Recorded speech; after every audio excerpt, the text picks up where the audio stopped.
जय सिया राम। सब सुख लाए तुम्हारी सरना, तुम रक्षक काहू को डरना। 28 मई को इस बार ज्येष्ठ महीने का पहला बुढ़वा मंगल है, जिसे हम ज्येष्ठ मंगल भी कहते हैं, वृद्धि मंगल कहते हैं, बड़ा मंगल कहते हैं।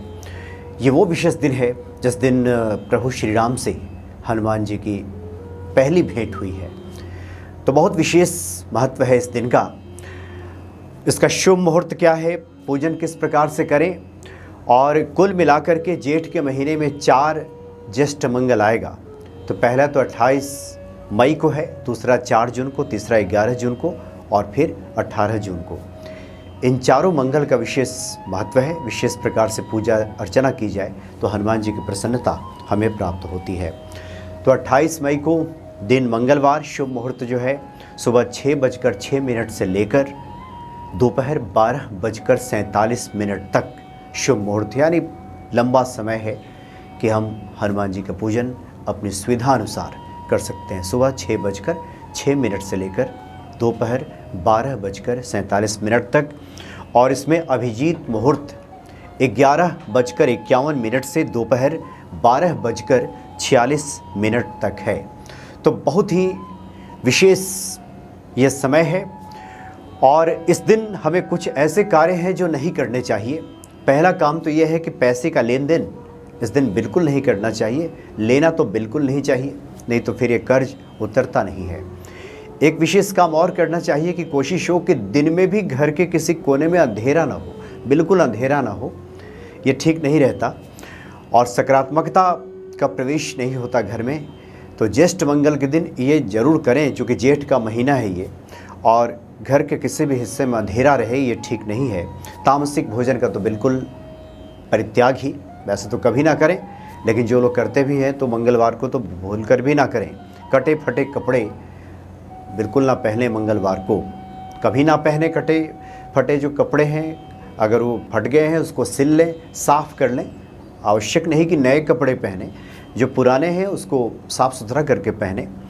काला कपड़ा बिल्कुल ना पहने। हनुमान जी की जब पूजा करें तो पीला, नारंगी या लाल वस्त्र हम धारण करके हनुमान जी की पूजा आराधना करते हैं, तो इसका विशेष फल हमें प्राप्त होता है। तो इस शुभ मुहूर्त जो है, इस शुभ मुहूर्त में पूजन किया जाए। और साथ ही इस दिन बहुत सारी जिज्ञासाएं सामने आई हैं कि जो लोग मंदिर में जाकर पंडित जी के माध्यम से हनुमान जी को चोला अर्पित करते हैं, वो तो ठीक है, वो पंडित जी सब कर देंगे। लेकिन जो लोग घर में करना चाहते हैं, जिन लोगों ने हनुमान जी की छोटा विग्रह अपने घर में स्थापित किया हुआ है, तो चोला कैसे चढ़ाएं, इसके लिए कुछ सामग्री है। उसमें तो पहला सिंदूर, लाल रंग का सिंदूर होता है। आप बाज़ार में कहें कि हनुमान जी को चोला वाला सिंदूर, तो लगभग लाल और केसरिया से मिलता जुलता थोड़ा बीच का ये रंग होता है जो बाज़ार में उपलब्ध है। घी या चमेली का तेल कोशिश करें कि शुद्ध मिल जाए, और जो बाज़ार में उपलब्ध है वो आप ले आएँ। शुद्धता अशुद्धता उसके ज़्यादा फेरे में ना पड़ते हुए जो अपनी तरफ से कोशिश करें कि शुद्ध मिल जाए, वो लेकर के आ जाएं। चांदी या सोने का वर्क, अब इसमें भी बहुत सारी बातें सामने आ जाती हैं। कुछ लोग तो कुछ वीडियोस भी भेज देते हैं कि चमड़े के बीच में रख करके उसको बनाते हैं, तो इससे भी बचें। अगर शुद्ध कहीं मिल जाए तो बहुत बढ़िया है। वस्त्र, हनुमान जी के लिए वस्त्र ले लें। छोटा विग्रह है तो कम से कम कोई लाल या पीला वस्त्र छोटा सा आप ले लीजिए, जो हनुमान जी के ऊपर उनको वस्त्र दिया जा सके। जनेऊ और इत्र गुलाब का या फिर केवड़े का इत्र ले लिया जाए। तो इसकी जो विधि है, स्नान आदि क्रिया से निवृत्त होने के बाद आप अपनी बाईं तरफ जब जल का पात्र रख लें तो सबसे पहले वहाँ दीप प्रज्वलित करें।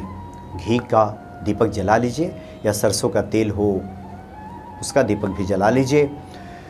हनुमान जी का जो विग्रह है, उसके बाद गणेश जी की आराधना करते हुए हनुमान जी का विग्रह को आप किसी पात्र में लाएं और उनका जल से अभिषेक कीजिए। गंगा जल से फिर अभिषेक कीजिए, फिर दुग्ध से अभिषेक कीजिए, यानी पंचामृत से उनका अभिषेक कीजिए। पुनः जल से अभिषेक कीजिए और अभिषेक करने के बाद साफ कपड़े से उनको पोंछ दीजिए, साफ़ कीजिए, और उसके बाद लाल आसन पर उनके विग्रह को स्थापित कर दीजिए। फिर सिंदूर और घी या चमेली का तेल को मिला लीजिए, और मिलाने के बाद उसमें भी थोड़ा इत्र मिलाया जा सकता है। और उसके बाद सबसे पहले हनुमान जी का जो दाहिना पैर है वहाँ से चोला चढ़ाएं, फिर बाएं पैर में चढ़ाएं और ऊपर की तरफ, जिसको सृष्टि क्रम कहते हैं, सृष्टि क्रम में हनुमान जी को चोला अर्पित करें। हनुमान जी का जब चोला अर्पित हो जाए उसके बाद उनको वस्त्र अर्पित करें, फिर उनको इत्र अर्पित करें, पुष्प आदि से उनका पूजन करें, फिर जनेऊ पहना दीजिए और उसके बाद उनका भोग लगाइए। फिर हनुमान चालीसा का पाठ कीजिए। हनुमान चालीसा का पाठ कर लें, राम रक्षा स्तोत्र का पाठ कर लें अगर आप करना चाहते हैं तो। हनुमान जी का कोई एक महामंत्र ले लीजिए, बहुत सारे महामंत्र हैं, 20 मंत्र है, ओम हंग हनुमते नमः या ओम नमो भगवते आंजनेयाय महाबलाय स्वाहा। कोई भी एक मंत्र हनुमान जी का ले लीजिए, एक माला का जप कर लीजिए। तत्पश्चात आप हनुमान जी की आरती कीजिए।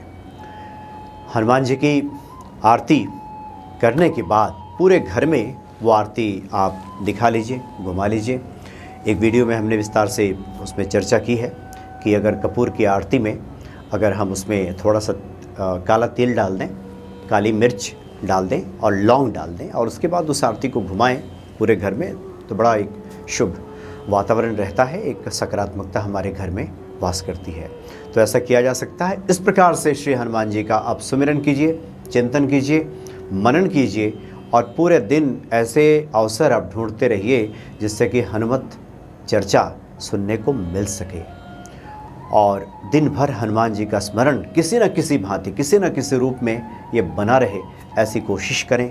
निश्चित तौर पे जो ज्येष्ठ मंगल है हमारे लिए कल्याणकारी साबित होगा और हमारे सकल मनोरथ को सिद्ध कर देगा। परम दयालु हनुमान जी जरूर कृपा करेंगे। जय सिया राम।